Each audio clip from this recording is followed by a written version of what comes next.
Bismillahirrahmanirrahim. Assalamualaikum warahmatullahi wabarakatuh.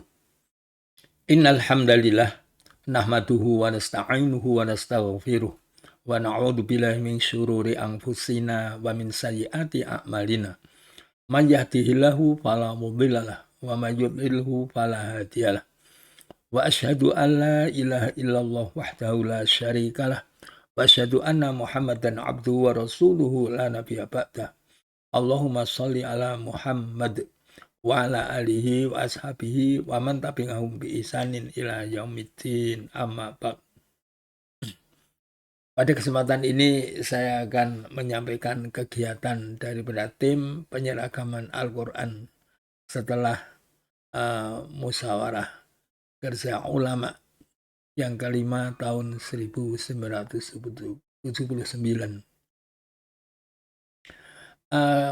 Pada pertengahan tahun 1979, tim mengadakan rapat kerja, dan dalam rapat kerja sebenarnya membahas hal-hal yang berhubungan dengan keputusan musyawarah kerja ketiga tahun 1977 dan hal-hal yang perlu untuk dibahas yang belum terbahas dalam kesempatan muker ketiga.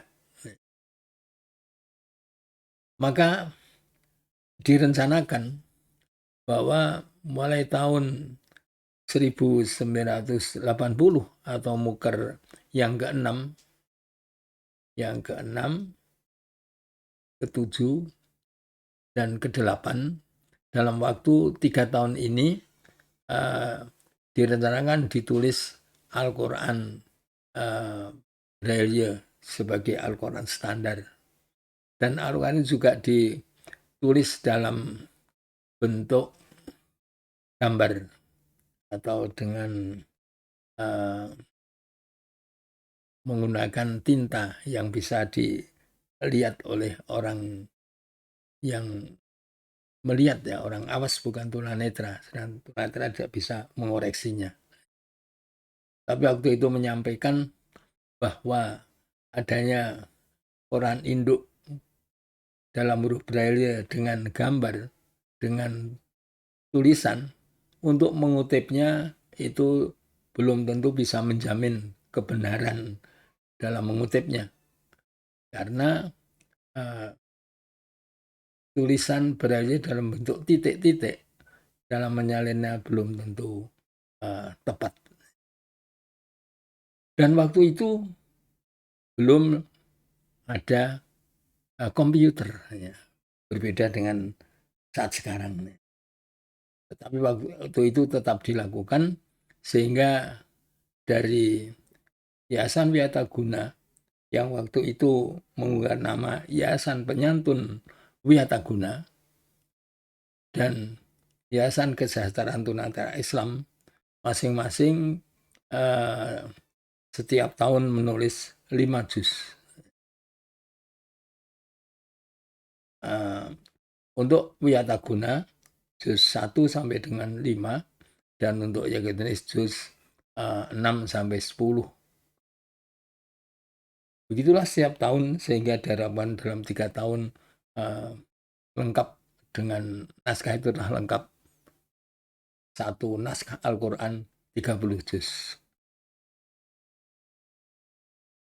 Dalam kegiatan musyawarah kerja ulama yang ke-6 sampai ke-9 banyak dibahas mengenai Al-Quran dalam Rasm Utsmani dan Al-Quran Bahriyah.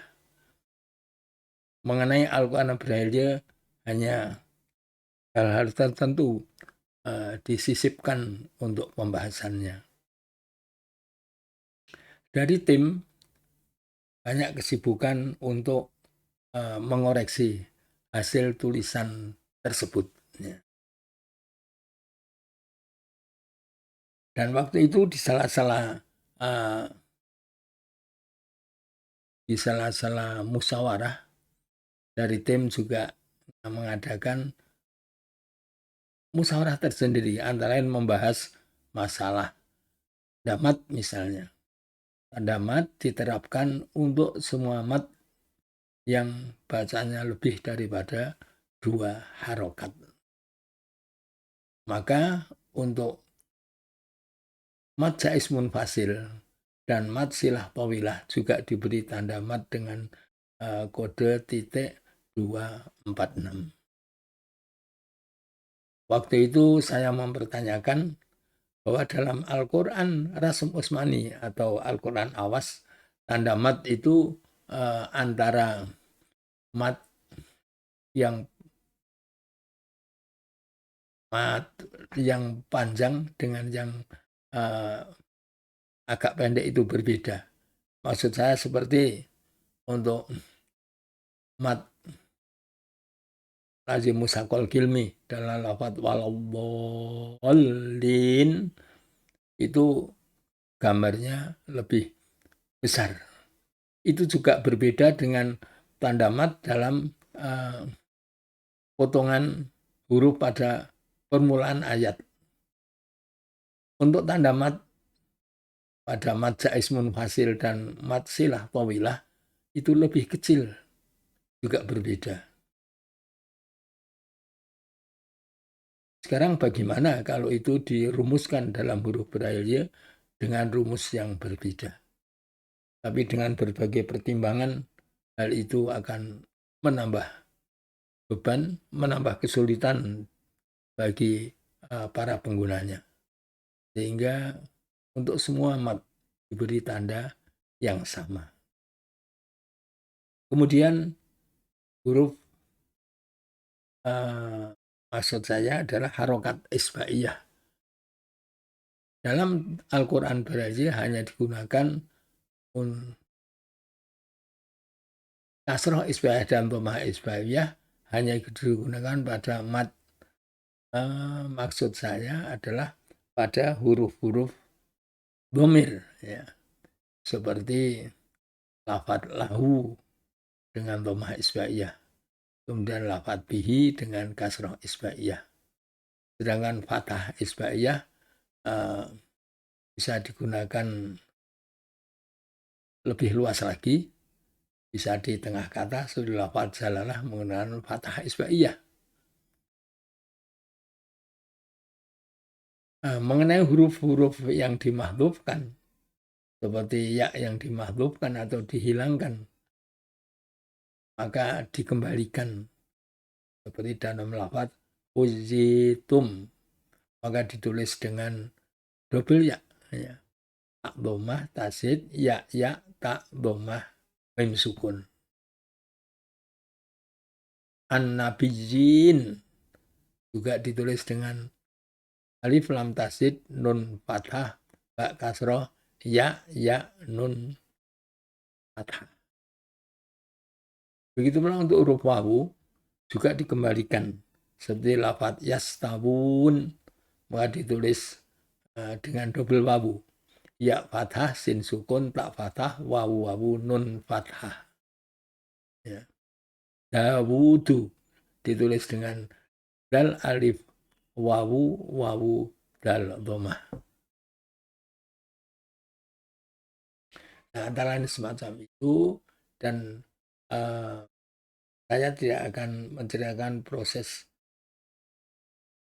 muker ke-6 sampai ke-9 seperti saya sampaikan di depan, bahwa itu pembahasannya banyak kepada Al-Quran Rasm Utsmani dan Al-Quran Bahriyah. Maka selesailah penulisan Al-Quran 30 juz. Karena itu pembahasannya lebih ditekankan pada tulisan braille dengan tinta, sehingga saya sebagai seorang tunanetra dan juga Bapak Haji Anjuhana tidak begitu mengikuti. Ya.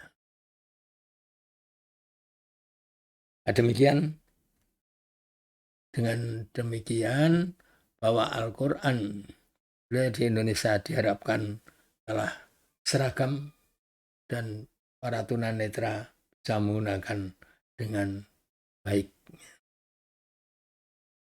Selanjutnya, setelah Musyawarah Kerja Ulama Al-Quran Indonesia yang ke-9, maka dikeluarkanlah Surat Keputusan Menteri Agama nomor 25 tahun 1964 yang berisi penetapan Al-Quran standar di Indonesia. Yang pertama, Al-Quran Mushaf standar Indonesia dengan Rasm Utsmani. Yang kedua, Al-Quran Bahriyah. Yang ketiga, Al-Quran dalam huruf Braille. Nah, demikianlah mengenai musyawarah kerja ulama Al-Quran dari musyawarah kerja ke-1 sampai dengan ke-9. Semua keputusannya menjadi lampiran daripada surat keputusan Menteri Agama tersebut. Dan surat keputusan ini ada sebagai dasar mengenai penulisan atau penerbitan Al-Quran di Indonesia. Demikianlah yang saya sampaikan. Mudah-mudahan ada manfaatnya.